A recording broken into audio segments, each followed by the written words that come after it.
Esta es una producción de Grupo Fórmula. Grupo Fórmula presenta José Cárdenas Informa. En más de 120 frecuencias de radio en México y cadenas asociadas en Estados Unidos y Centroamérica. Telefórmula en los sistemas Easy, Sky, Total Play, Megacable y otros sistemas vía satélite. José Cárdenas Informa. Todas las noticias, todas las voces. ¿Qué tal? ¿Qué tal? ¿Cómo le va? Muy buenas tardes. Hoy es el lunes 22 de noviembre. Hoy es día de Santa Cecilia, la patrona de los músicos. Así que, por favor, no vaya usted a desafinar lo que resta de este lunes 22 de noviembre. Le tendremos, por supuesto, un saludo a nombre de todo el equipo que hace posible esta emisión informativa cotidiana de Grupo Fórmula. Un saludo a nombre de Carlos Urdiales, nuestro coordinador desafinado. Carlos, ¿cómo está el músico? Adelante. Con sus rascatripas de la información. Muy bien, Pepe, ¿cómo estás tú? Muy buenas tardes a todos. En la información, Isaac Morán, Óscar Holguín, Héctor García Vega y Francisco Rosales. La producción de Charlie Pérez, de Juan Carlos Martínez. La asistencia general de Claudia Medina, siempre y también siempre, todos los días, Pepe. Un agradecimiento a Uno TV por las facilidades prestadas para la producción de esta emisión informativa cotidiana de Grupo Fórmula. Vamos directamente, gracias Carlos, vamos directamente con todas las noticias y todas las voces. Hoy es un día lleno de información. Tenemos la crónica de lo que ha sucedido allá en Nueva York, cuando el secretario de Relaciones Exteriores, Marcelo Ebrard, presidió la sesión del Consejo General de Naciones Unidas para hablar del tema de las armas. Expuso la necesidad de que los países cuyas industrias producen la mayor cantidad de armamento en el mundo refuerce su regulación para combatir el tráfico ilegal y que estas armas no lleguen a los grupos del crimen organizado. El canciller Ebrard pidió más acciones para evitar el tráfico de armas, el cual, dice Ebrard, es una amenaza a la paz y a la seguridad internacionales.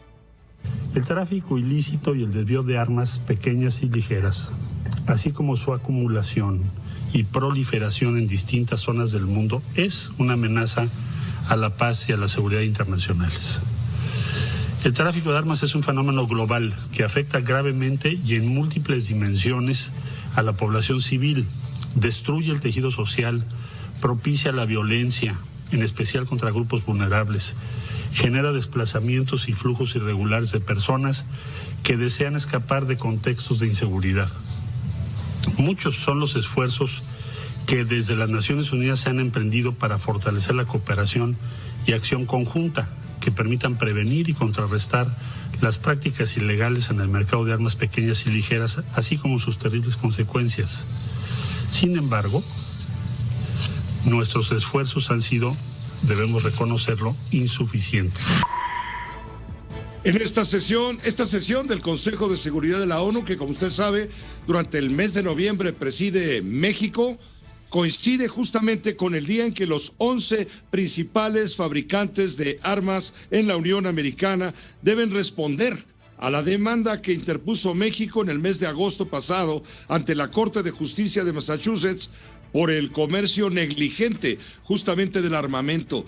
¿Qué pasa con los armeros? Pues son los 11 principales fabricantes de armas de fuego en Estados Unidos y van a responder a la demanda que interpuso México. Tienen hasta este lunes para defenderse de esta denuncia. ¿Cuáles son las firmas que están involucradas? Firmas famosísimas como fabricantes de armamento: Smith & Wesson, Barrett Firearms y Colts Manufacturing Company, además de otras. Cumplido el plazo, México podría presentar su réplica antes del 31 de enero de 2022. Estamos esperando que la Corte de Massachusetts informe cuál fue la presentación que plantearon justamente los fabricantes de armas. México espera, pues, que esta demanda obligue a la industria de las armas a cambiar, a pesar de los esfuerzos de las empresas para que se desestime el caso. El gobierno mexicano, para que nos quede a todos muy claro, está argumentando que las empresas sabían que sus prácticas, la venta de armas indiscriminada, habían fomentado el tráfico ilegal de armas hacia México. Y esto ayudó a causar miles de muertes por parte de las mafias del crimen organizado.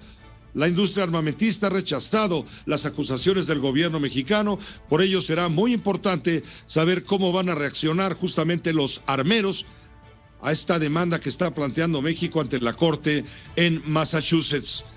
Hoy también vamos a ir a un corte, pero después de corte le vamos a comentar a usted todo lo que ha generado el discurso del general secretario de la Defensa Nacional pronunciado con motivo del 111 aniversario del inicio de la Revolución Mexicana el 20 de noviembre de 1910. Ha habido una enorme cantidad de reacciones en todos sentidos, muchas para condenar el hecho de que el secretario esté invitando al pueblo de México a unirse al proyecto de la Cuarta Transformación, señalando que no compete al secretario de la Defensa Nacional, que es el líder de la institución estatal más importante, no compete a él orientar políticamente ningún mensaje. Sin embargo, hay respuestas en el sentido de que ellos están obedeciendo órdenes de su comandante supremo, el presidente de la República.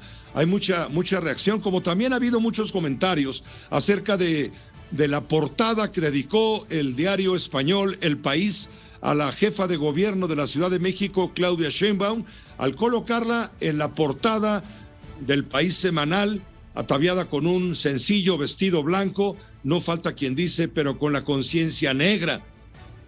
Mucha polémica porque se argumentó en redes sociales, sobre todo, que esta entrevista había sido pagada al diario El País, lo cual ya fue desmentido, no solamente por la jefa de gobierno de la Ciudad de México, quien alega nosotros no estamos acostumbrados a pagar por publicidad, pero también quien realizó la entrevista, el subdirector del diario El País, argumenta que de ninguna manera el país, que mantiene un código de ética irrenunciable, aceptaría un pago en esta circunstancia. Hay mucho comentario al respecto, como también vamos a informar lo que ha sucedido en Oaxaca con este choque que se dio en una carretera entre una pipa de combustible y un vehículo que llevaba, un taxi que llevaba pasajeros. Según nos informan hasta el momento, cifra provisional todavía, se habla de 5 personas fallecidas y de varias personas lesionadas. La pipa quedó volcada en el lugar. Esto aparentemente provocó que invadiera el carril contrario. Esto provocó el accidente. Fue un choque, le digo, en la carretera federal costera 200, a la altura del tramo Salina Cruz-Huatulco, en la población de Guelahuichi. La pipa transportaba combustible, se impactó contra el taxi y provocó la muerte de cinco pasajeros. Desde luego le tendremos esta historia completa y también toda la violencia que está ocurriendo en el estado de Michoacán. Quédese con nosotros y entérese solo de lo más importante.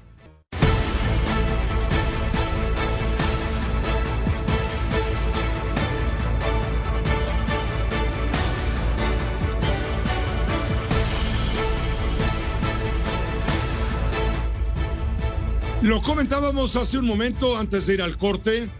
Ha sido muy polémico el discurso del general secretario, debo decir, de la Defensa Nacional, Luis Crescencio Sandoval, con motivo del 111 aniversario de la Revolución Mexicana. Discurso pronunciado ante el presidente de la República, el gabinete, justamente al pie de Palacio Nacional. Ahí ha sido polémico porque el secretario de la Defensa hace un llamado a los mexicanos para estar unidos en el proyecto de nación que está en marcha, el proyecto de la Cuarta Transformación, aunque claro, no lo mencionó por su nombre. Señor presidente, el próximo 1 de diciembre se cumplirán 3 años de que inició su gestión al frente del Poder Ejecutivo. En estos 3 años, usted ha depositado su confianza en las Fuerzas Armadas y en la Guardia Nacional para la seguridad, el progreso de México y el bienestar del pueblo. Para nosotros es un timbre de orgullo poder contribuir a la transformación que se está viviendo. Las bases están sentadas y se avanza con paso firme en el proyecto de nación que usted ha impulsado desde el inicio de su gobierno. Estas declaraciones, le digo, causaron polémica.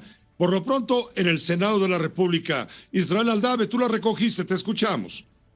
Las declaraciones del secretario de la Defensa Nacional, Luis Crescencio Sandoval, quien llamó a los mexicanos a estar unidos en torno al proyecto de la Cuarta Transformación que encabeza el presidente Andrés Manuel López Obrador, fueron motivo de discusión en el Senado. El coordinador de Morena, Ricardo Monreal, dijo que el titular de las Fuerzas Armadas lo que hizo fue hacer un llamado a la unidad en torno a una ideología y no a un proyecto político. Y lo que el general Crescencio Sandoval expresó fue: hay que apoyar o simpatizar con este proceso de transformación que vive el país. No creo que eso implique una posición política partidista. El general Crescencio Sandoval es una gente prudente, correcta y un hombre leal a las instituciones y al comandante supremo, que es el presidente de la República. Contrario al anterior, la bancada del PAN, a través de su vicecoordinadora Kenia López, calificó de graves las palabras del secretario porque los militares, afirmó, no deben estar metidos en asuntos políticos. La ley de disciplina del Ejército y Fuerza Aérea Mexicanos dice claramente en el artículo 17, queda estrictamente prohibido al militar en servicio activo inmiscuirse en asuntos políticos, directa o indirectamente. Es clara la ley. Los militares no deben estar metidos en política. Por su parte, el Grupo Plural, que encabeza Germán Martínez, afirmó que las Fuerzas Armadas son garantes de la soberanía nacional y no actores políticos, por lo cual el llamado que hiciera el general secretario distorsiona la labor de la institución. Por ello afirmó que solicitarán la comparecencia ante el Pleno de esta soberanía del secretario de la Defensa Nacional. Con imágenes de Cristian Ramírez y Israel Aldave, Telefórmula. Hubo otras reacciones, Israel. Además está la del senador Emilio Álvarez y Casa, justamente del Grupo Plural, que está pidiendo la comparecencia del secretario de la Defensa Nacional ante el Senado de la República. Álvarez y Casa considera que las Fuerzas Armadas ya no se asumen como una institución neutral del Estado, sino como un bastión de la 4T. También otros especialistas lo comentaron hoy, lo publica el periódico Reforma. Los comentarios de Catalina Pérez Correa, investigadora especializada en temas de las Fuerzas Armadas y Procuración de Justicia. Ella advierte que es muy preocupante esto. No tengo memoria, dice Catalina Pérez Correa, de algún general abiertamente apoyando un proyecto político de esta manera. También Jacobo Dayan, especialista en Derecho Penal Internacional, Justicia Transicional y Derechos Humanos, calificó el discurso del general secretario de la Defensa Nacional, Luis Crescencio Sandoval, como un hecho lamentable, muy preocupante que las Fuerzas Armadas asuman partido. La exsenadora Marta Tagle recordó que la lealtad de las Fuerzas Armadas es al Estado mexicano, no al proyecto político del presidente López Obrador. La senadora panista Xóchitl Gálvez dijo que el secretario de la Defensa debe mantenerse al margen, debe ser imparcial y dedicarse solo a la seguridad y beneficio de todos los mexicanos. La senadora panista Lili Telles, acérrima adversaria del régimen de la Cuarta Transformación, preguntó dónde quedó la institucionalidad, pues al ser un trabajador del Estado no debe manifestar opiniones políticas. Dijo que pedirá la comparecencia de Sandoval, lo que secundó el expresidente Vicente Fox. Jorge Triana, diputado del PAN, advierte que las declaraciones del militar son inadmisibles, que la cúpula militar ya es militante y activista de un movimiento político. Human Rights Watch, a través de José Miguel Vivanco, su director para las Américas, asegura que está en riesgo la democracia en México tras el llamado que hizo el secretario de la Defensa Nacional, Luis Crescencio Sandoval, para unirse al proyecto de la Cuarta Transformación. En términos semejantes expresó el presidente del Comité Ejecutivo Nacional del PAN, Marco Cortés. También diputados de Acción Nacional, por supuesto, están en contra. Tenemos contacto en este momento con Federico Arreola, periodista. Él es columnista de SDP Noticias, este portal tan visitado y tan polémico, por cierto, a quien agradecemos mucho, a Federico, el estar en contacto con usted y con nosotros para tratar de deshilar un poco esta madeja de pronunciamientos en contra de lo que dijo el secretario de la Defensa. Federico, antes que nada, un saludo muy cordial. Gracias por estar con nosotros. Pues gracias a ti, Pepe. Yo lamento mucho todo este relajo. Creo que hay mucha ignorancia y una dosis de manipulación periodística muy grande. Yo estuve en el desfile, fui con mis nietos, que aprendan algo de historia porque están en la primaria y pues algo saben, pero no mucho. Tanto el general secretario como el otro general que encabezó el desfile y que dio el parte de cuánta gente desfiló y si hubo accidentes y todo esto, los dos se referían al presidente López Obrador como el comandante supremo de las Fuerzas Armadas mexicanas. Pues ahí de arranque, pues el jefe del ejército es el presidente, ¿no? El general secretario aceptó trabajar precisamente como funcionario de un gobierno encabezado por Andrés Manuel López Obrador, que tiene un mandato muy claro, que reside en las urnas. Muchos millones de mexicanos y mexicanas votaron por él, por su proyecto. No engañó a nadie, dijo lo que iba a hacer y lo está haciendo. Él puede gustarle a algunos y a otros no, pero la gente votó por eso. Y el general Sandoval aceptó, como el almirante Ojeda aceptó también trabajar en este gobierno. Son empleados del gobierno de un grandísimo nivel y con una enorme relevancia porque son militares. Pero podía ser secretario de la Defensa un ingeniero o un ama de casa. La Constitución no lo prohíbe, hasta donde yo sé. En muchos lugares son mujeres civiles las secretarias de la Defensa y funciona. Aquí la tradición es que no.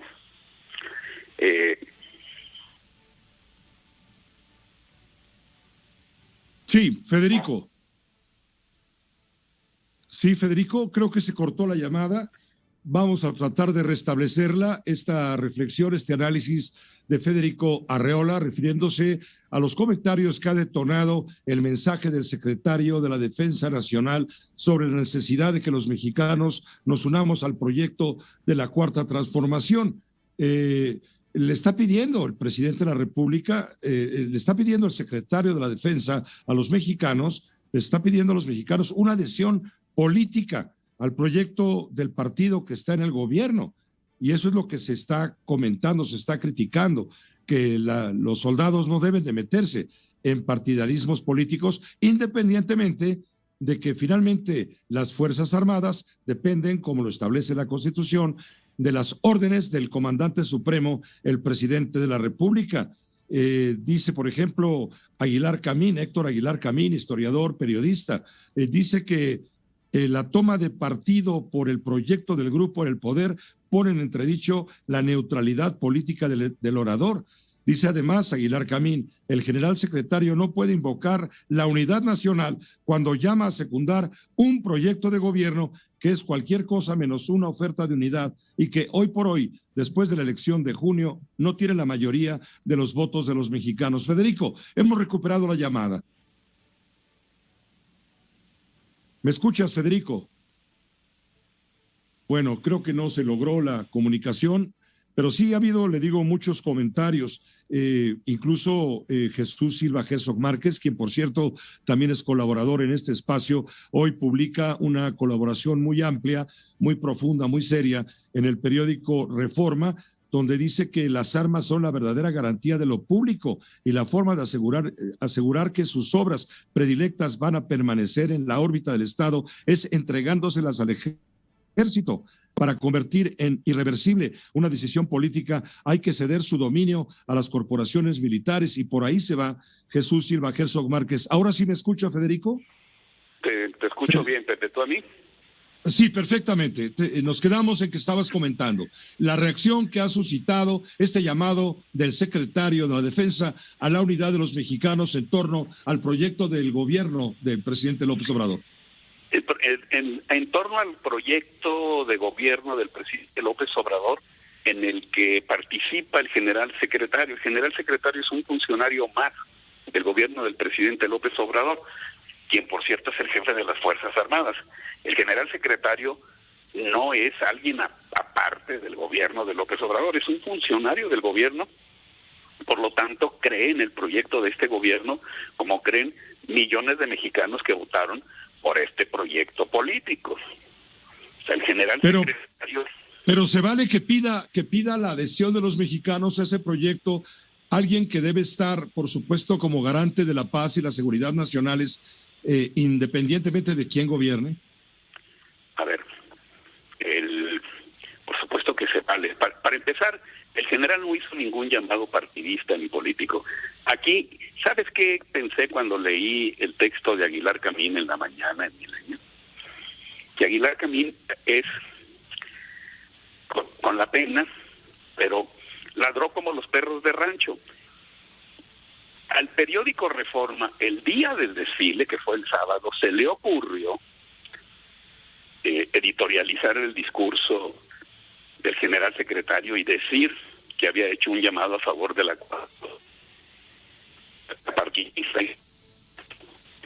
Pues, hoy entrevistó gente, expertos o expertas que tú mencionabas, que no supieron ni de qué había hablado el general secretario, y respondieron a una pregunta de Reforma. Oiga, el general secretario está haciendo un llamado partidista.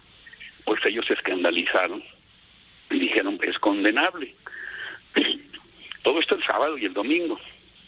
El domingo en la tarde-noche, el señor Aguilar Camín, como los perros de rancho, ladra porque ladran los otros perros, porque así ladran los perros de rancho, nunca saben por qué ladran. Oye que hay ruido y sin fijarse dice, el general secretario hizo un llamado partidista, pero es falso. El general secretario no hizo ningún llamado partidista. Simplemente, como funcionario de un gobierno en el que trabaja, en el que aceptó colaborar, en el que cree, dice, a mí me parece que este gobierno está bien, y va bien.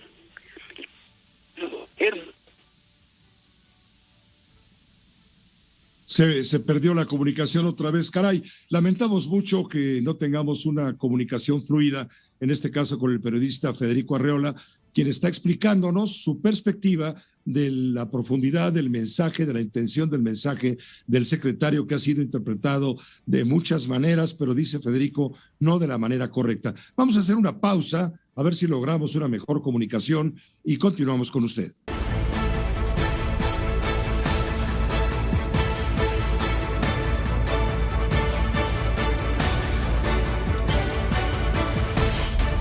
José Cárdenas informa.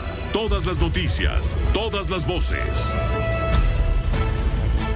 Tenemos ya la comunicación con el periodista Federico Arreola, él es columnista del portal SDP Noticias. Con él estamos comentando las reacciones que ha suscitado el discurso del secretario de la Defensa Nacional, donde hizo un llamado con motivo del aniversario 111 de la Revolución Mexicana. Es un llamado a los mexicanos a unirse en torno al proyecto del presidente de la República, al proyecto del gobierno. No mencionó la 4T, no mencionó partido político alguno, pero claro, sí mencionó al presidente porque es el comandante supremo de las Fuerzas Armadas, de acuerdo con la Constitución. Está interpretando Federico Arreola que este discurso no fue bien escuchado, no fue bien leído por muchos que ahora se espantan, se les paran los pelos, se les ponen los pelos de punta, porque dicen los militares se están metiendo en política. Federico, te seguimos escuchando con mucho interés. Pues mira, Pepe, yo te decía que esto es, si me escuchas bien, ahora estamos conectados por WhatsApp, es una maravilla. Perfectamente. Perfectamente. Esto es como la historia, el cuento, la fábula de los perros de rancho. A un perro de rancho muy influyente en nuestro país y que por lo visto domina la opinión pública mexicana, se le ocurrió ladrar de una manera específica al diario Reforma. El Reforma interpretó como un llamado partidista el discurso muy institucional del general secretario. Un discurso de alguien que hace un llamado a apoyar al gobierno, que es de todos los mexicanos, incluye a ciudadanos de todos los partidos y sin partido también. El presidente López Obrador gobierna para todos, esa es su obligación y eso hace, al margen de que él tenga su propia preferencia. El general hizo un llamado muy institucional, le gusta el gobierno en el que trabaja, pues nomás faltaba que no le gustara, pues renunciaría, ¿no? Al Reforma se le ocurre que este es un llamado partidista, es el primer perro de rancho que ladra, después va y se consigue otros perros de rancho despistados, estos expertos y expertas que el Reforma entrevistó sábado y domingo y que tú mencionaste hace rato. Ellos dicen, ¿cómo? Si el general secretario hace un llamado partidista, pues está muy mal. Después, hoy en la mañana, Aguilar Camín, que no tiene ni la menor idea de qué pasa, manipulado por Reforma, repite lo mismo. Y en eso estamos. Creo que esto es politiquería de la peor. Yo no vi que al general secretario haciendo un llamado a apoyar a Morena ni a ningún otro partido, ¿no? No es mi opinión sobre lo que expresó el secretario de la Defensa Nacional.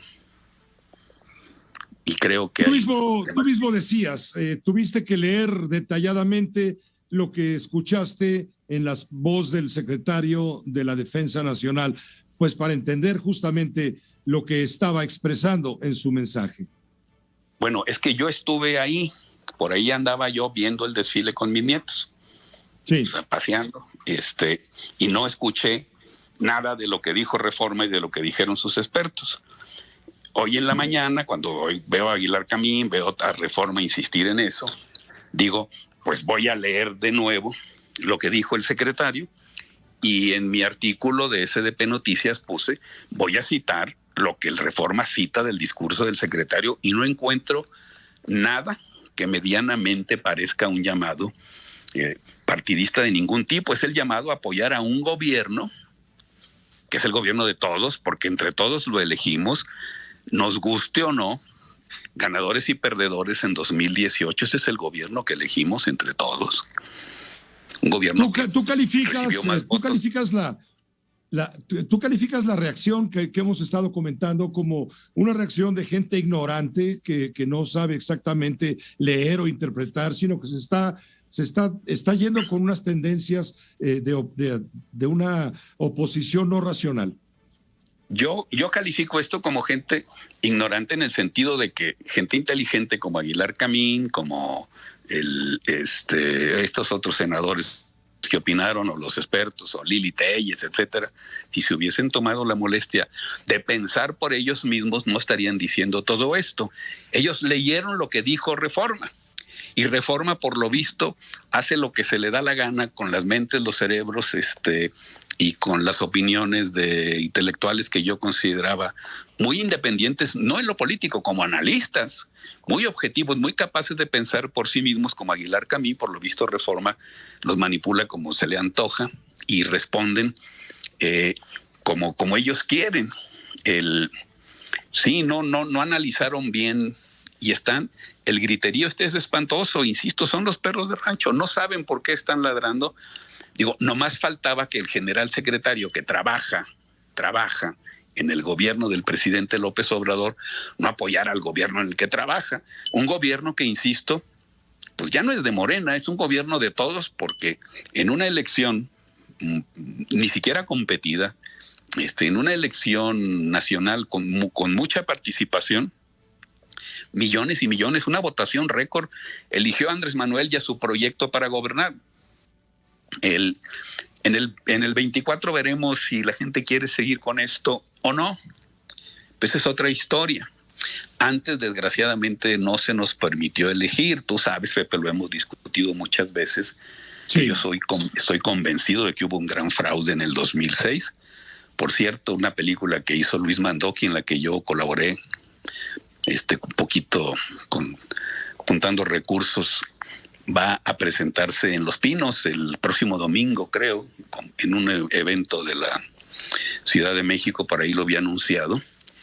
Y qué bueno, porque antes no teníamos la capacidad de elegir y de votar, había fraudes, ya no los hay. Si yo creo que no es enemistando al ejército con López Obrador, que es el fondo de todo esto es tratar de poner al ejército contra Andrés Manuel. Yo creo que no es así. cómo la oposición va a ganarle a Morena en el 24.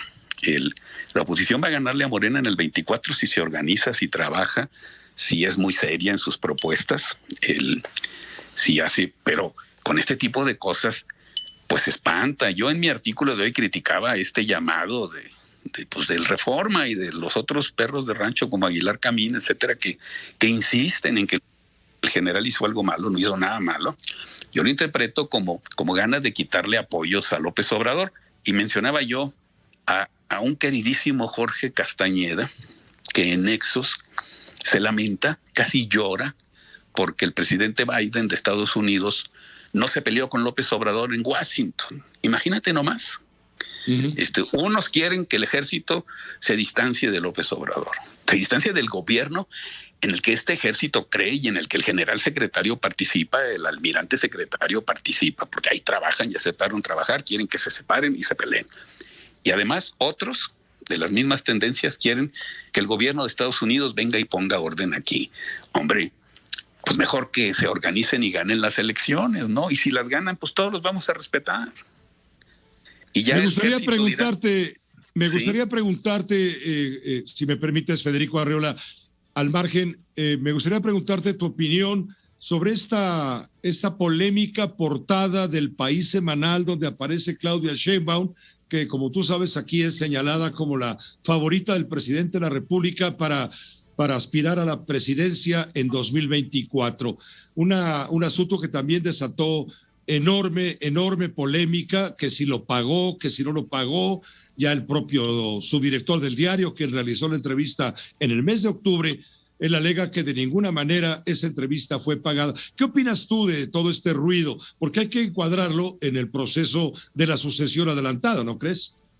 Fíjate que es una vulgaridad muy mexicana, muy del tipo de el león cree que todos son de su condición, que periodistas como Pascal Bertrán del Río, director de Excelsior, lo leí en Twitter, diga que fue una portada pagada. Imagínense nomás. El País es un diario de referencia mundial. El País no va a hacer eso. Su suplemento semanal, el País Semanal, donde apareció Claudia, es una gran revista. Yo revisé las portadas de este año, yo sigo mucho esa revista desde hace muchos años. Hay portadas con Serrat, con Bill Gates, con actrices, con luchadores sociales, hasta con niños que hacen algo importante. Digo, perdón, pero el País no va a vender una portada de ninguna manera, ¿no? Es un diario con el que muchas veces no estoy de acuerdo y que me cuesta trabajo leer porque cobran por sus contenidos y se me ha dificultado mucho entrar y pagarlos, ¿eh?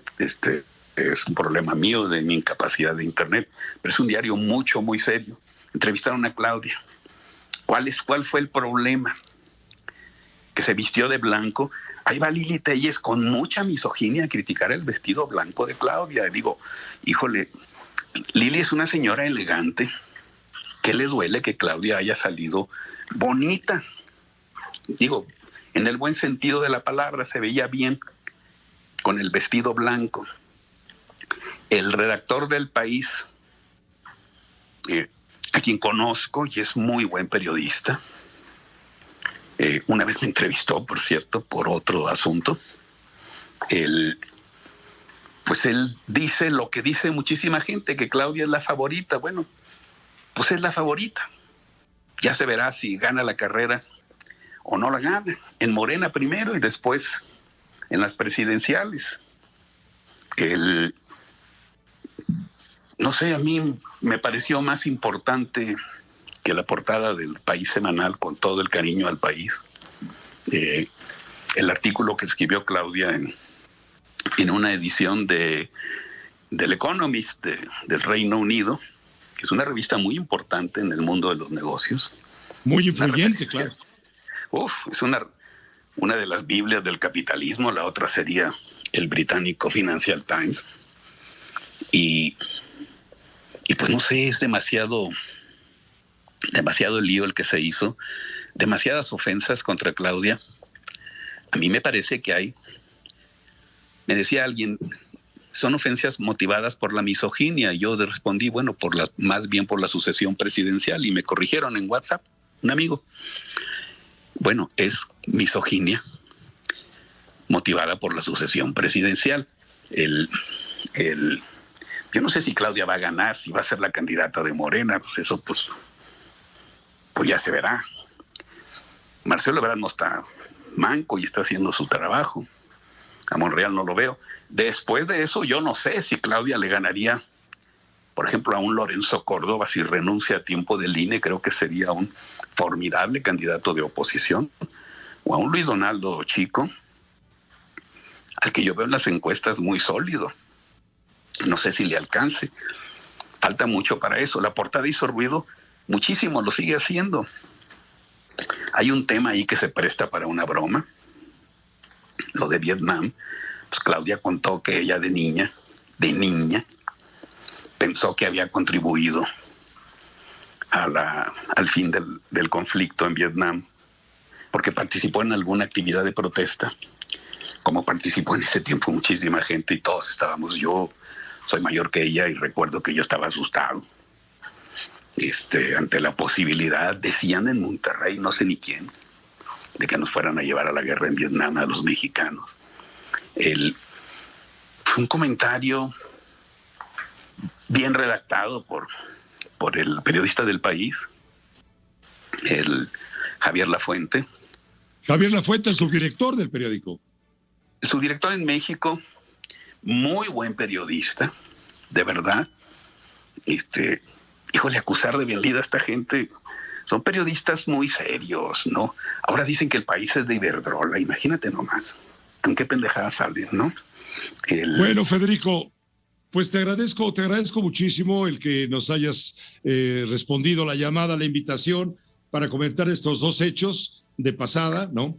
Porque obviamente hay polémica y nos gusta escuchar siempre todas las voces. Pues muchas gracias por incluirme en todas las voces, querido Pepe. No, por supuesto, Federico, siempre eres bienvenido en esta casa. Que estés muy bien y muy buenas noches. Buenas noches, hasta luego. Gracias. Usted, por supuesto, es el que tiene la última palabra. También está Rafael Cardona. Me gustaría escuchar su comentario, su cristalazo, porque él también está enfocado al tema específicamente al tema del discurso con motivo de la Revolución Mexicana del secretario de la Defensa, el general Luis Crescencio Sandoval. Rafael, ¿cómo te va? Muy buenas tardes. Muy buenas tardes, Pepe. Mucho gusto en saludarte.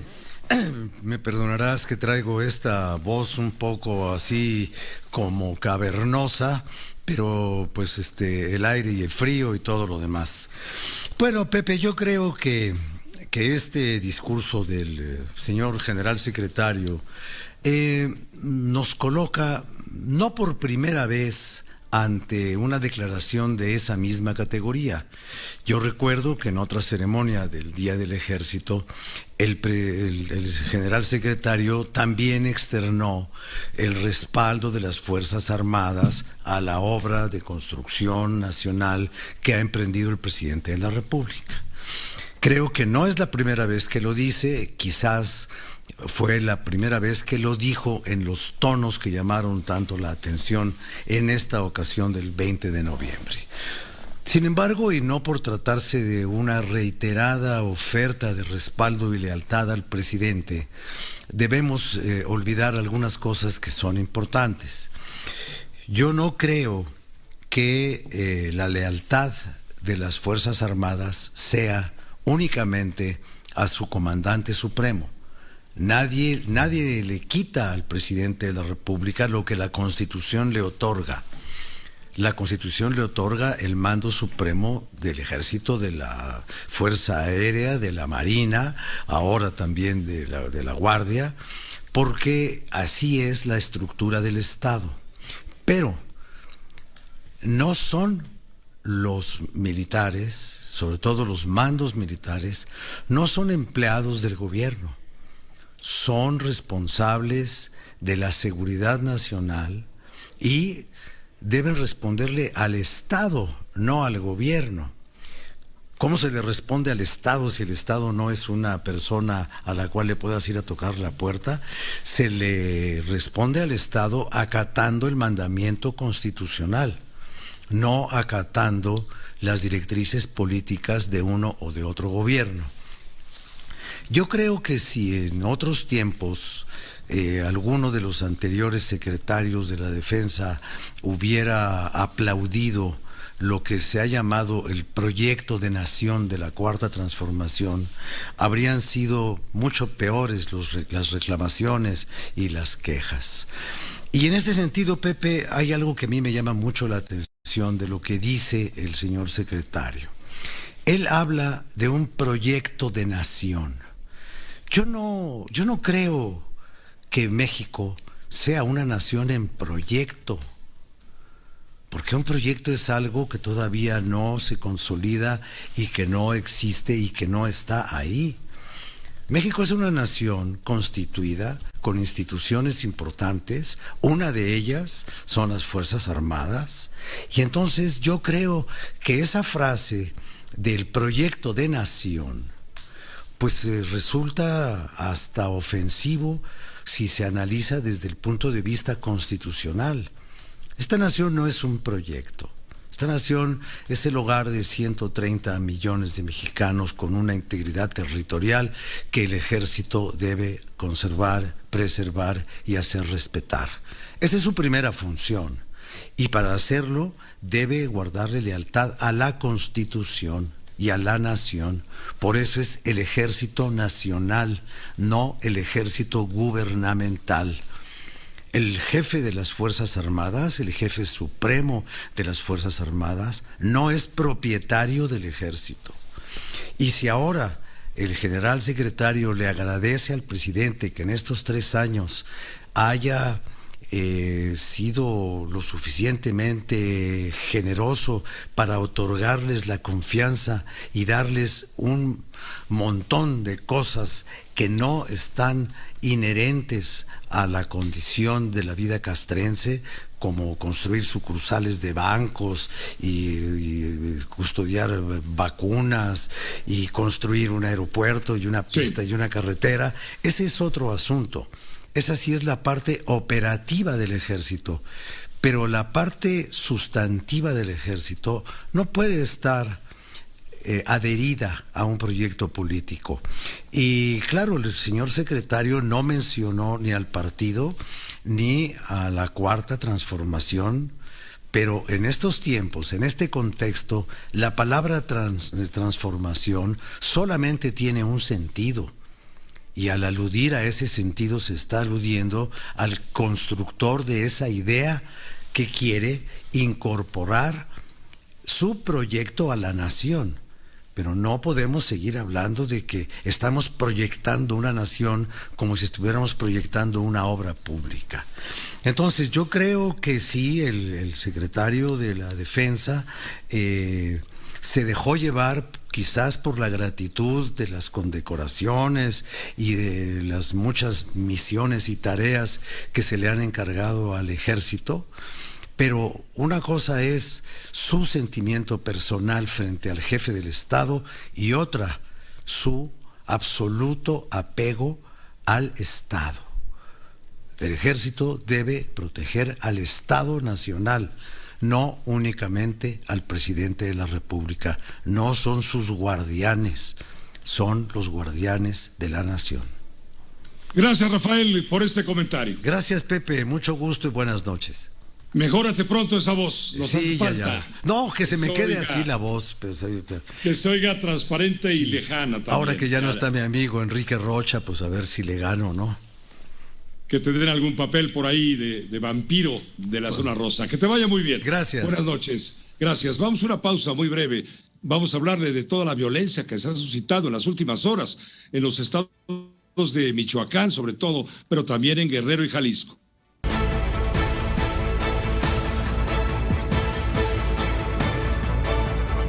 Informa. Todas las noticias, todas las voces.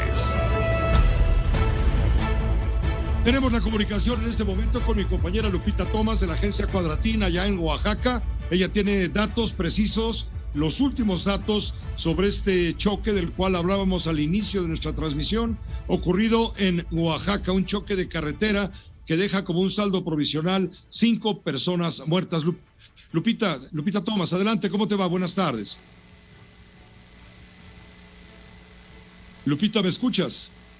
Hay un problema en la comunicación con Lupita. Hoy tenemos algunas fallas de carácter técnico, ojalá las podamos resolver pronto. También le voy a informar, ya está también Marcos Morales en la línea.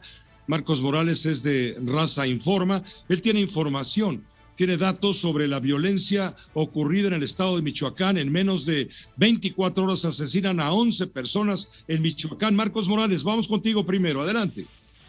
Hola Pepe, muy buenas noches. Efectivamente, en Michoacán han sido horas violentas. Comenzamos en Tangamandapio con la ejecución de 5 personas. Sus cuerpos fueron hallados cerca de la carretera Jacona Los Reyes sobre una brecha. Las víctimas estaban envueltas en plásticos y encintados, todos ellos del sexo masculino. Ellos no han sido identificados, mientras que en Zitácuaro, en un palenque clandestino, se registró un atentado a balazos con armas largas. Al menos 6 empistolados irrumpieron. Dispararon en contra de los presentes. El saldo preliminar, 4 muertos y también hay 9 sobrevivientes heridos.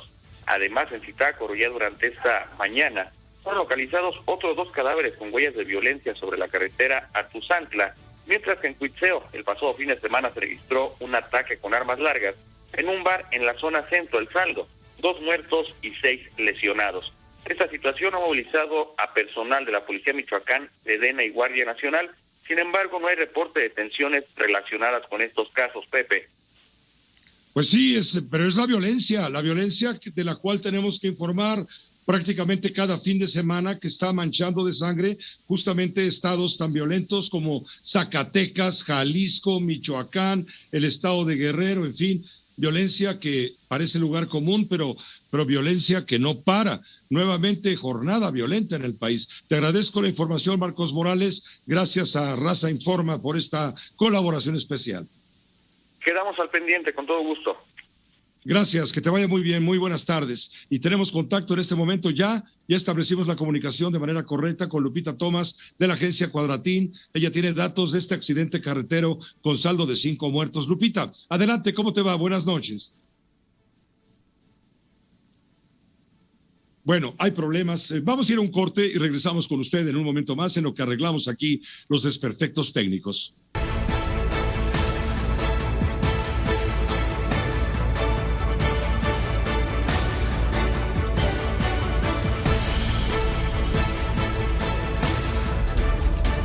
José Cárdenas informa. Todas las noticias, todas las voces. Antes de enlazarnos a Guerrero, donde hay violencia, por supuesto, permítame un contacto hasta Jalisco. Allá se encuentra Mark Hernández. Él tiene información de la serie de cateos que han llevado a cabo elementos de la Fiscalía General de la República. Ha habido decomiso de drogas, de armas y de autos de lujo. Todo esto es como parte de los operativos derivados después de lo ocurrido la semana pasada allá en Jalisco, cuando se capturó a la esposa del Mencho por un lado y por otro lado cuando se secuestró a 2 elementos de la Marina, un hombre y una mujer, quienes ya aparecieron finalmente el viernes, ya muy noche, ella en perfectas condiciones de salud, claro, asustada, y él con golpes severos, pero finalmente los 2 están vivos. Continúan los operativos de la Fiscalía General de la República. Han estado cateando domicilios en la colonia Universidad, en donde también acudieron elementos de la Guardia Nacional tras obtener órdenes de cateo. Están jalándole la madeja al hilo del tema del cártel Jalisco Nueva Generación, con toda la intensidad que permiten las circunstancias en este momento. Mark Hernández, estamos contigo al aire. Adelante, buenas noches. ¿Qué tal, Pepe? Un saludo para ti, para toda tu audiencia. Es correcto, la Fiscalía General de la República, Delegación Jalisco, mediante la Fiscalía Especializada en Materia de Delincuencia Organizada, pues llevó a cabo estas diligencias de cateo, ya lo mencionabas, en colaboración con la Guardia Nacional. Justamente comentarte que apenas el viernes pasado, unas horas antes de que se localizaran con vida a los 2 elementos de la Secretaría de Marina, la Fiscalía de aquí, del estado de Jalisco, entregó pues la carpeta de investigación a esta Fiscalía en materia de delincuencia organizada. Por ello, pues ya continúan las investigaciones prácticamente a cargo de esta dependencia federal, y justamente fueron tres viviendas, 3 casas, 3 fincas las que fueron cateadas. Justamente no se especificaron las fechas, aunque sí hubo pues bastante, un cargamento o bastantes propiedades aseguradas, entre ellas comentarte que son dosis de sustancia que parece metanfetamina, un arma de fuego larga, 3 cargadores, y lo que aquí puede resultar relevante, 14 vehículos de lujo, una motocicleta, y entre diversa documentación. Esto también otros 500 envoltorios y otro tipo de vehículos que han localizado justamente en otras viviendas. En este caso, como ya lo mencionabas, de la colonia Universidad. Fue también apenas el pasado miércoles cuando hubo pues más intensidad de los operativos implementados por fuerzas federales, Pepe. Recordarte que también en estas casas, para que se dé una idea a nuestra audiencia, pues esta zona de la colonia Universidad es cercana, en las inmediaciones de donde está ubicado el estadio 3 de marzo, donde jugaban los Tecos. Por si alguna vez vinieron para acá, a este estadio, pues más o menos para que se dé una idea parte de la audiencia. Pues justamente es una zona de considerado de alto poder económico, incluso hasta la más poderosa económicamente de toda la ciudad, y pues ahí el pasado miércoles realizaron cateos justamente en búsqueda de evidencia para la localización de los 2 marinos. También el pasado viernes por la noche, al mismo tiempo que se llevaba el hallazgo de ambos elementos, se llevaron a cabo operativos por allá por la zona del Estadio de las Chivas, la zona del Bajío, en específico en el fraccionamiento Ayamonte, Pepe, donde pues ahí no se especificó qué se realizó, únicamente fueron operativos, pero como tal cateos no. Pero pues aquí es la situación con estas viviendas, vehículos, prácticamente lo que ha sido asegurado, y envoltorios de droga, así como algunas armas, es el resultado de los cateos a estas 3 fincas, Pepe. Esas fincas, como le llamas, esas propiedades, se acreditan como bienes raíces cercanos vinculados al cártel Jalisco Nueva Generación, evidentemente. Es lo que se maneja esto de forma extraoficial. Aquí justamente la información que compartía la Fiscalía General de la República no acreditaba esto que tú mencionas, Pepe, justamente por motivos de seguridad, la carpeta que tienen que ver con las carpetas de investigación. Sin embargo, pues es lo que se maneja de forma extraoficial, que sí pertenecen como tal a esta organización de la delincuencia organizada. Muchas gracias Marc Hernández, gracias a Fórmula Jalisco. Quedamos pendientes de mayor información y por el momento recordar, no hay detenidos hasta el momento por el plagio de los 2 elementos.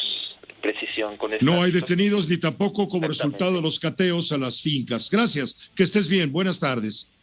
O buenas noches. Claro que sí, buenas noches, debo decir, ya son las 19:10. Vamos a Guerrero, allá se encuentra Ricardo Castillo, también de la agencia Cuadratín. Ricardo, matan a un comandante de la policía comunitaria en el estado de Guerrero, ¿de qué se trata? Así es, Pepe, buenas noches. Un comandante y también un agente de la autodefensa del Frente Unido por la Seguridad y el Desarrollo del Estado de Guerrero, el FUSDEC, fueron asesinados a balazos en Tierra Colorada, la cabecera municipal de Juan R. Escudero, que se ubica entre Chilpancingo y Acapulco. Se trata del comandante de la Policía Ciudadana del FUSDEC, Maximino Alejo Prudencio, y de otro integrante de esa organización armada, quienes fueron asesinados por un grupo fuertemente armado que hasta el momento, Pepe, no ha sido identificado por las autoridades.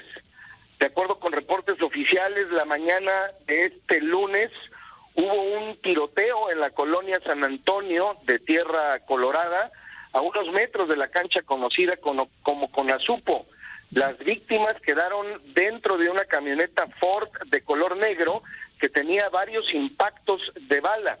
Al sitio llegaron más integrantes del FUSDEC, esta organización armada de autodefensa de Guerrero, quienes impidieron el traslado de los cuerpos al servicio médico forense.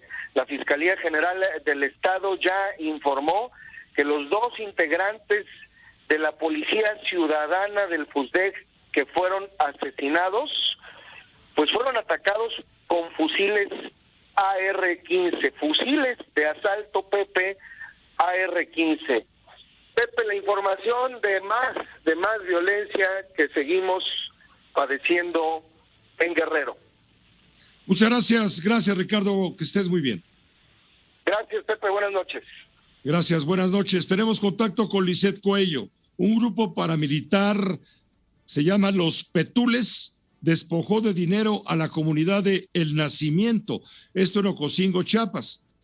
En esta comunidad la gente se había ganado a través de un cachito de la lotería parte del premio de la rifa del avión, que no fue rifa porque no hubo avión, el pasado 15 de septiembre de 2020, el año pasado. Bueno, pues cuando los iban a entregar el dinero, llegó el grupo paramilitar y los despojó. Lisset Cuello, adelante, muy buenas noches. ¿Qué tal, Pepe? Muy buenas noches. Efectivamente, como lo comentas, el grupo paramilitar Los Petules despojó del dinero a la comunidad del nacimiento en Ocosingo, Chiapas, que había sido ganado a través del cachito de la lotería para la rifa del avión presidencial el pasado 15 de septiembre del 2020. 60 personas de 28 familias fueron despojadas desde el 18 de octubre de este año por este grupo armado, luego de que querían obligarlos a comprar armas en vez de dar arreglos a la escuela preescolar José María Morelos y Pavón, que para eso era específicamente el dinero, además de otras obras que querían hacer también en la misma comunidad. La población denunció que la banda de Los Petules los despojaron de las tarjetas en donde ya tenían depositado este dinero ganado, además también de sufrir agresiones con armas, por lo que salieron de esta comunidad y están viviendo en estos momentos a las orillas del municipio de Ocosingo. Los pobladores presentaron la querella ya por delitos de amenaza y muerte en la Fiscalía de Justicia Indígena. Sin embargo, señalan que lamentablemente ninguna autoridad los ha atendido. Estos desplazados pidieron precisamente a las autoridades del gobierno federal que venga a Chiapas para desarmar a este grupo paramilitar, así como también el castigo por todos los hechos que han cometido para poder regresar, señalan ellos, a vivir a su comunidad. Ese sería el reporte de IPP. Completo, Lisset Cuello. Gracias, buenas noches. Muy buenas noches. Y vamos a Puebla, ya se encuentra Guillermo Castillo de Fórmula Puebla. Usted sabe, el viernes por la noche asesinaron a tres elementos de la policía municipal, en lo que el alcalde de Tecamachalco, Puebla, señaló que se trató de un ataque coordinado, en fin, de otra índole, y en los funerales el gobernador del estado desmintió al alcalde de Tecamachalco y le dijo que no, que habían muerto por un ataque directísimo. Y esto generó ya un conflicto entre el gobernador del estado de Puebla y el líder de la bancada de Morena en la Cámara Federal de Diputados, porque el alcalde de Tecamachalco, Puebla, es hijo de Ignacio Mier, el líder de Morena y en la Cámara de Diputados. Guillermo Castillo, tú tienes la información completa. Adelante. Gracias, Pepe. Saludos a ti y a todos los amigos de Fórmula. En efecto, como bien señalas, este fin de semana se llevaron a cabo los servicios fúnebres por la muerte, el asesinato de estos 3 agentes ministeriales que fueron ejecutados en Tecamachalco la noche del viernes.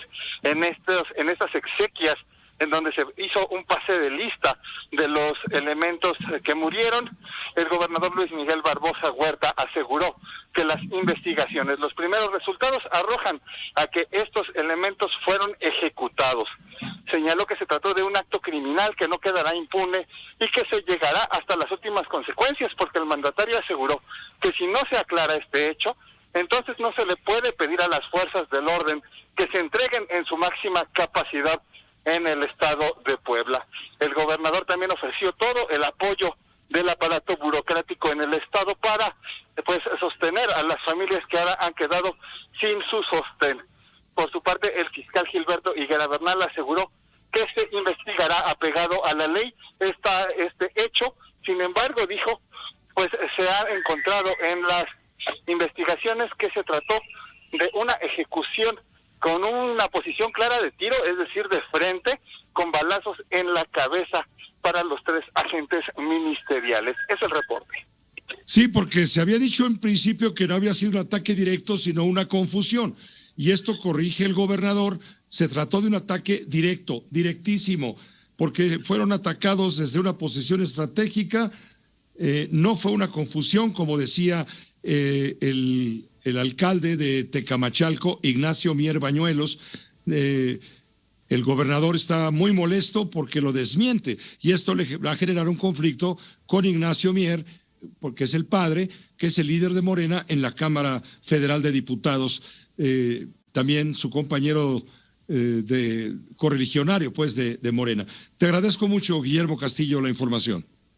Gracias, Pepe. Solo comentar que este día el gobernador también desmintió que el alcalde haya pedido que se asumiera la seguridad en Tecamachalco, como lo había adelantado el fin de semana. El gobernador aseguró que hasta el momento no ha habido contacto con él. Muchas gracias, que te vaya bien. Buenas noches. Buenas noches.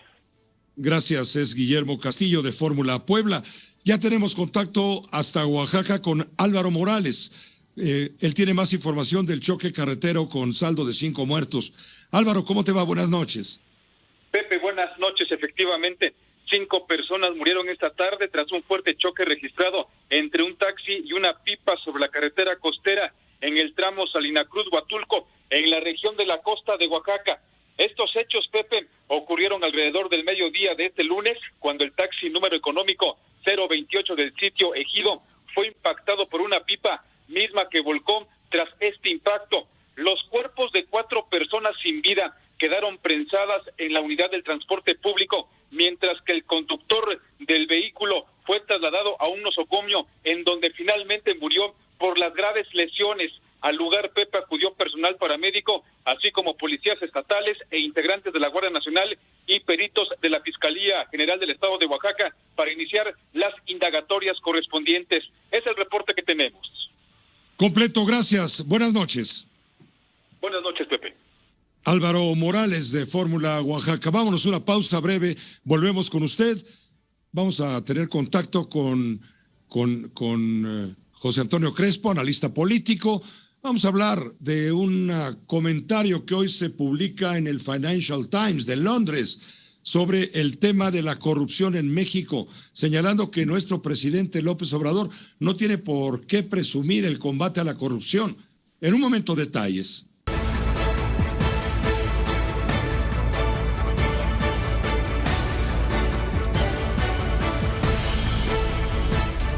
José Cárdenas informa. Todas las noticias, todas las voces. Tenemos en este momento la comunicación con el doctor José Antonio Crespo, analista político en este espacio de noticias de Grupo Fórmula.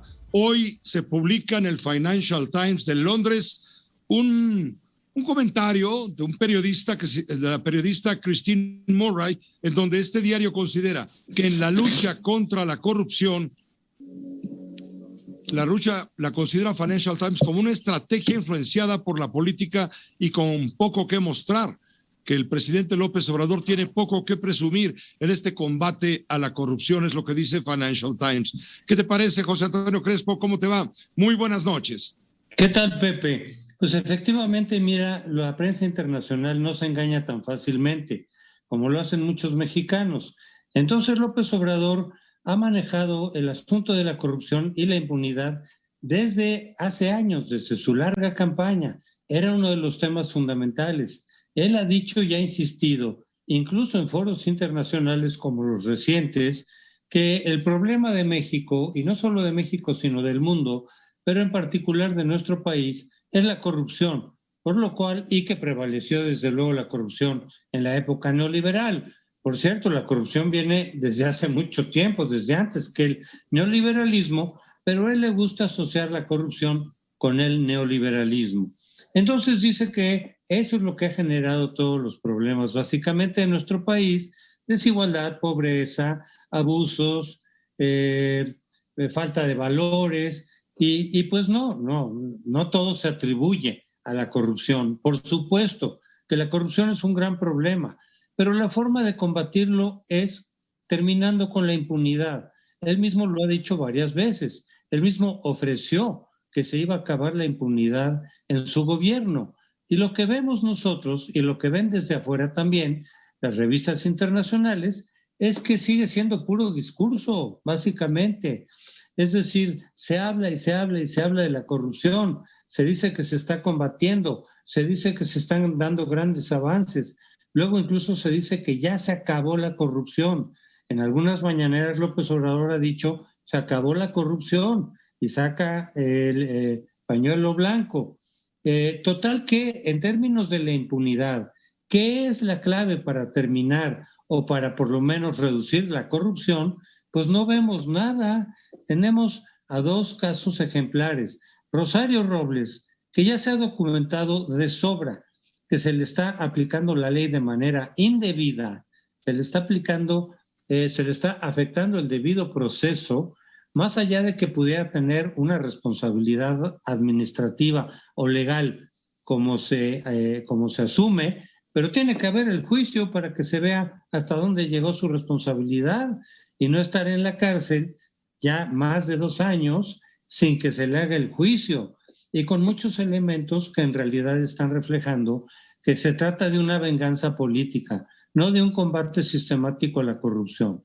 Y el otro caso emblemático es, desde luego, el de Emilio Lozoya, que primero había dicho que iba a colaborar con testigos, como testigo protegido, que iba a colaborar con las autoridades y no ha dado ningún elemento sustancial. Las acusaciones contra Anaya no tienen pies ni cabeza. Yo no sé si Anaya tenga alguna responsabilidad, pero los argumentos que se han dado de parte de la Fiscalía, que a su vez se le han quitado, se le han tomado de Lozoya, pues en realidad no tienen pies ni cabeza. Lo mismo pasa también con Jorge Lavalle, un ex senador panista, a quien se le metió a la cárcel, también sin fundamento, también previamente al juicio, también bajo la fórmula de prisión preventiva, pero sin los argumentos suficientes para hacerlo. Entonces, se hace una consulta en agosto, Pepe, para ver si es cierto que la gente quiere que ya se acabe la impunidad y que se aplique la ley a quienes hayan corrompido en el pasado. Se ganó con muy poca participación, pero se ganó con el 96% de las respuestas. ¿Y qué salió de ahí? Nada. Y están los casos que se han documentado de gente dentro de la propia gobierno, los hermanos de López Obrador, los primos, contratos, el 80% de contratos directos, designados, que desde luego se prestan a corrupción, se prestan a favoritismo, de tal manera que pareciera que el discurso de López Obrador en contra de la corrupción y de la impunidad va por un lado, y los hechos y lo que se ha hecho hasta ahora y los resultados van totalmente en sentido contrario. Pues es probable que acabe este sexenio y nos quedemos solamente, como en otros sexenios, con la pura retórica de la anticorrupción. ¿Desde cuándo estamos oyendo que los presidentes van a combatir ahora sí la corrupción? Y agarraban uno que otro chivo expiatorio y con eso les parecía que se había resuelto el problema. Pero me parece que vamos a caer en exactamente lo mismo que ha estado criticando López Obrador en los llamados gobiernos neoliberales. Pues gracias, José Antonio, por este comentario. En ese tono se expresa hoy Christine Murray del periódico Financial Times, señalando que los mexicanos estamos pagando cientos de millones de dólares en sobornos a funcionarios públicos para que papeleo básico como iniciar una empresa o pagar impuestos a los automóviles se conviertan en una verdadero viacrucis para quienes se ven obligados a hacerlo, que esto es resultado del tema de la corrupción. Dice que es mucho más preocupante que parece existir un patrón de exoneración a los aliados políticos y la persecución de los críticos al gobierno y a sus opositores. El plan de austeridad da cierta credibilidad a los dichos del presidente, lo que tú decías, en contra de la corrupción, pero a la vez son las instituciones carecen de independencia o recursos para sostener una lucha de tales dimensiones. En esos términos se está expresando el comentario del Financial Times firmado por la periodista Christine Murray. Muchas gracias por tus comentarios, José Antonio. Nos vemos, Pepe. Buenas tardes, buenas noches. Que te vaya bien, muy buenas noches. Gracias. Tenemos el contacto ya con Juan Antonio Jiménez. Ya está listo en la línea telefónica. Mencionaba José Antonio Crespo hace un momento el tema de, por ejemplo, Rosario Robles, que está en prisión como cabeza de muestra de lo que son actos de corrupción, según el presidente. No ha sido juzgada, lleva 2 años y fracción encarcelada y no hay proceso todavía que avance. Es un caso de injusticia, dice Crespo. Hoy, por cierto, la familia de Rosario Robles llevó a cabo presencia en la oficina del Alto Comisionado de las Naciones Unidas en materia de derechos humanos para solicitar audiencia a fin de exponer el caso. Juan Antonio Jiménez, tú tienes esto y una prórroga para Emilio Lozoya, quien consiguió 14 días para reunir pruebas a su favor por el caso de la venta de agronitrogenados, que es el otro proceso que lo tiene también en la prisión desde hace prácticamente 15 días. Adelante, Juan Antonio, estamos contigo. Buenas noches. Gracias, Pepe. Buenas noches. Familiares de la exsecretaria federal Rosario Robles continuaron las actividades de la Resistencia Civil Pacífica por la Libertad y la Justicia para entregar una solicitud de audiencia a las oficinas de derechos humanos de la ONU. Ahí, Francisco y Cristina, hermanos de Rosario, solicitaron al representante de México en la oficina del Alto Comisionado de las Naciones Unidas para los Derechos Humanos una audiencia para explicarles la negación de la legitimidad de los adversarios políticos, el fomento de la división y la intolerancia entre los mexicanos, la intromisión del Ejecutivo Federal en la vida de otros poderes que hay en el país, entre otros temas. Además, luego de entregar la solicitud, indicaron que amparado en el discurso de la corrupción, la Administración Federal ha hecho un uso faccioso de las instituciones de procuración de justicia con el fin de acallar y amedrentar a la oposición y a quienes piensan diferente. Por ello, insistieron en que Rosario Robles se encuentra detenida en el penal de Santa Marta, Catitla, acusada de un delito considerado como no grave y que no amerita prisión preventiva, y a pesar de que ya tiene 2 años y 3 meses internada, no hay fecha para que se le dicte sentencia. Cristina Robles detalló. Para su detención se cometieron un conjunto de agravios que ponen en entredicho el apego al debido proceso y la presunción de inocencia. Derechos de los que debió gozar desde que decidió presentarse voluntariamente ante un juez para hacer frente a las falsas acusaciones que le imputaban y que siguen sin ser probadas. Las actividades de la Resistencia Civil Pacífica van a continuar este miércoles en la Glorieta de La Palma de 10 de la mañana a 2 de la tarde, y evento será encabezado por Mariana Moguel, la hija de Rosario Robles. Y en respecto al otro tema, Pepe, efectivamente un juez federal determinó ampliar por 14 días hábiles más el plazo de investigación complementaria al exdirector de Petróleos Mexicanos, Emilio Lozoya Austin, por el cierre de la etapa de investigación complementaria en el caso de agronitrogenados, en donde se le acusa por el delito de operaciones con recursos de procedencia ilícita. El juez de control del Centro de Justicia Penal Federal del Reclusorio Norte, José Artemio Zúñiga, concedió la prórroga porque la Fiscalía General de la República no ha entregado a la defensa del exfuncionario toda la información del caso, que consta de 3 tomos. En esta audiencia celebrada en este lunes, que duró menos de media hora, la FGR se comprometió a entregar la información, luego de que el juzgador dijo que la falta de estos documentos que contienen actos de investigación podría afectar al debido proceso y la adecuada defensa del imputado. Es la primera vez, por cierto, en las audiencias que la Fiscalía, Pemex y la Unidad de Inteligencia Financiera se opusieron a que se volviera a alargar este proceso. A pesar de ello, fueron 2 semanas más que el juez autorizó esta prórroga, la cual se estará llevando a cabo la audiencia el próximo 3 de diciembre. En esa misma fecha, viernes 3 de diciembre, también se va a llevar a cabo otra diligencia en contra de Emilio Lozoya, pero en esta ocasión será el caso Odebrecht. Así que 2 juicios en uno, 2 diligencias en una, el próximo viernes 3 de diciembre, Pepe. Muchas gracias por la información, Juan Antonio. También hay un asunto, la comparecencia de Iñaki Blanco, exfiscal de justicia en el estado de Guerrero. Hoy compareció ante la Fiscalía nuevamente, creo que por tercera vez, en relación con la desaparición de los 43 normalistas de Ayotzinapa. Adelante. Efectivamente. Efectivamente, Pepe, y en este caso el exfiscal del Estado de Guerrero, Iñaki Blanco, se presentó a las instalaciones de la Fiscalía General de la República para comparecer en calidad de testigo sobre su actuación luego de la desaparición de los 43 normalistas de Ayotzinapa. Blanco dijo antes de ingresar que había solicitado la presencia de los padres de los jóvenes desaparecidos para aclararles cualquier tipo de duda. Agregó que esta es la tercera ocasión que rinde su testimonio sobre el caso de Ayotzinapa como testigo y que los citatorios se le enviaron hace unos días para efecto de que rinda declaración sobre los hechos ocurridos el 26 y 27 de septiembre del 2014. Dijo que aparentemente su citatorio se debe a las declaraciones que realizó uno de los testigos que tienen la investigación.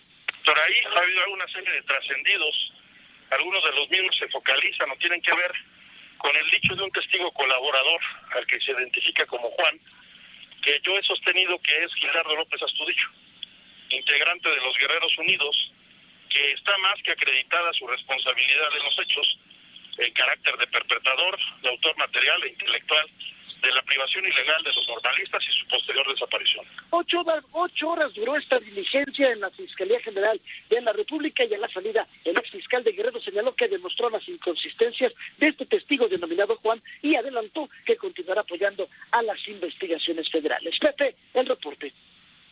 Muchas gracias por la información, Juan Antonio, completísima. Buenas noches. Gracias, buenas noches. Buenas noches. Estamos también en contacto con mi compañera Sara Pablo. Hoy el presidente de la República en la mañanera explicó los términos en los que habló con el primer ministro canadiense Justin Trudeau acerca de las bondades de la reforma eléctrica que propone al Congreso. También se habló de baja de delitos y también lamentó el presidente la muerte de la madre del secretario de Gobernación, Adán Augusto López Hernández. Adelante, Sara. Buenas noches. ¿Qué tal, Pepe? ¿Cómo estás? Buenas noches. La reunión trilateral de México, Estados Unidos y Canadá celebrada en Washington fue como una cumbre progresista, señaló el presidente Andrés Manuel López Obrador, quien calificó los encuentros que tuvo tanto con el presidente de Estados Unidos, Joe Biden, con el primer ministro de Canadá, Justin Trudeau, como buenos. Aseguró que no hubo ningún problema ni diferencia de fondo.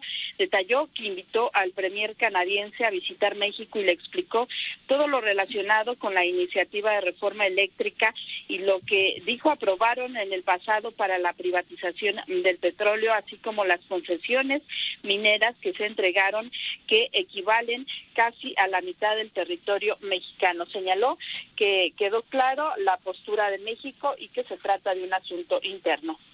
Se aclaró también lo de la reforma eléctrica, fue muy receptivo el primer ministro. Le dije que habían utilizado la bandera de las energías limpias para hacer negocios sucios. Le expliqué a detalle cómo habían saqueado al país en los últimos tiempos. Me permitió informarle para que no se prestaran nuestras acciones a malas interpretaciones. Fue muy bueno, por eso la reunión.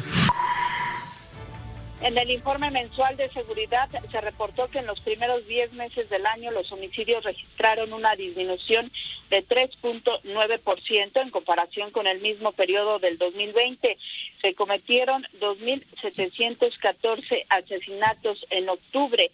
La secretaria del ramo, Rosicela Rodríguez, señaló que 6 entidades concentran el 20% de los asesinatos. Estos son Guanajuato, Baja California, Michoacán, Estado de México, Jalisco y Chihuahua. El delito de violación subió en un 28.2%, el robo en transporte público individual aumentó en 29.2% y se cometieron 69 feminicidios. Decir que en la incidencia delictiva del Fuero Federal, en los primeros 10 meses de 2021 se logró una reducción de 22.5% de los delitos del Fuero Federal respecto al mismo periodo de 2019, es decir, con respecto al inicio de esta administración. Adelante. En relación con los delitos del fuero federal, que fueron a la baja, delitos financieros, menos 22%, delitos fiscales, menos 18.3%, delitos de delincuencia organizada, menos 13.6%, delitos patrimoniales, menos 8%, delitos contra la salud, menos 7.8% y delitos relacionados con armas de fuego y explosivos. Y en otro tema, el Ejecutivo aclaró que fue falso el rumor de la salida de Jorge Alcocer como secretario de Salud. Reveló que se invitó al subsecretario Hugo López-Gatell a la gira de Washington. Fue a manera de reconocimiento por su trabajo para enfrentar la pandemia del COVID-19 y al mismo tiempo porque ha aguantado las críticas de sus adversarios, pero dijo que confía plenamente en el secretario Alcocer. Lo del doctor Alcocer pues fue un rumor. Nosotros estamos muy contentos, muy satisfechos con el desempeño del doctor Jorge Alcocer. Es un hombre sabio, recto, honesto, sensible, humano. No creo yo que haya habido un secretario de salud así. Ahora invité a Hugo López-Gatell, que además es un experto reconocido por científicos, a reconocerle por su trabajo y por la forma en que ha resistido todos los embates, porque cuidado que lo han atacado, Y finalmente comentar que el presidente López Obrador expresó sus condolencias al secretario de Gobernación, Adán Augusto López, por la muerte de su madre, la señora Aurora Hernández Sánchez. Nuestro abrazo fraterno a el secretario de Gobernación, Adán Augusto López Hernández. Falleció su madre, la señora Aurora Hernández Sánchez. También un abrazo a Rosalinda, a todos los familiares, hermanas, hermanos. De modo que un abrazo a Adán y a toda su familia. Pepe, el reporte que tengo. Completísimo. Gracias, Sara Pablo. Que te vaya bien. Buenas noches. Gracias, Pepe. Buenas noches. Fue lo fundamental hoy en la mañanera. Y después de corte le vamos a informar a usted con todo detalle el regreso de las restricciones para enfrentar la pandemia de COVID-19. Han generado actos de protesta, actos violentos en algunos países de Europa.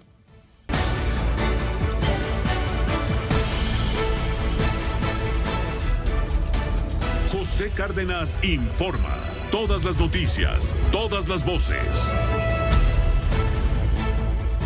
¿Qué está pasando a estas horas en Europa y también en Australia con el repunte de contagios por coronavirus? Hay medidas restrictivas extremas que han sido protestadas por la población. Europa ha vivido un fin de semana de protestas contra las nuevas medidas anti-COVID y en países como Holanda y Bélgica terminaron en enfrentamientos con la policía. Pero los manifestantes no eran únicamente antivacunas. Muchos reivindicaban simplemente el derecho a poder elegir. Por supuesto que somos un país libre, donde hay libertad de pensamiento, donde existe el derecho a manifestarse. Pero si una manifestación termina como esta, con una ola de violencia, es algo inaceptable, especialmente si se dirige contra la policía. Existe pues un riesgo real de fractura social entre los vacunados y los que no lo están. Pero según muchos expertos, para evitarlo es mejor convencer que obligar. Como médico no está a favor de una vacunación obligatoria a la espera de un mejor conocimiento de su eficacia a largo plazo y pide un verdadero debate social para saber si las personas están dispuestas a vacunarse cada X meses. Por cierto, Angela Merkel, la canciller saliente de Alemania, advierte que la evolución actual y los récords diarios de infecciones que vive por lo pronto Alemania manifiestan una cuarta ola de COVID-19 que va a ser peor, dice Merkel, peor que todo lo que hemos visto hasta ahora. Lo dijo ante dirigentes de su partido conservador. Dijo también que las actuales restricciones en Alemania ya no son suficientes ante la dramática situación provocada por el brote de infecciones de coronavirus. De cuarta ola se está hablando y al menos 5 personas han muerto en la ciudad de Waukesha, en el estado de Wisconsin, cuando un automóvil arrolló un desfile navideño que se celebraba ayer domingo. Otras 40 personas han resultado heridas, entre ellas hay 18 niños. 6 están en estado crítico, 3 en condiciones más que graves, según ha confirmado este lunes el Hospital Infantil de Wisconsin. Esto sorprendió al mundo anoche. Cárdenas informa. Todas las noticias, todas las voces. Pues hasta aquí lo más importante en las noticias. A nombre de todo el equipo, gracias por su atención, su confianza y todo lo demás. A continuación, en estas frecuencias de radio, sintonice usted la Fórmula Financiera. Lo esperan los periodistas Mari Carmen Cortés, Pepe Yuste y Marco Antonio Mares, y en Telefórmula, Leonardo Curcio. Gracias y hasta mañana. Esta fue una producción de Grupo Fórmula.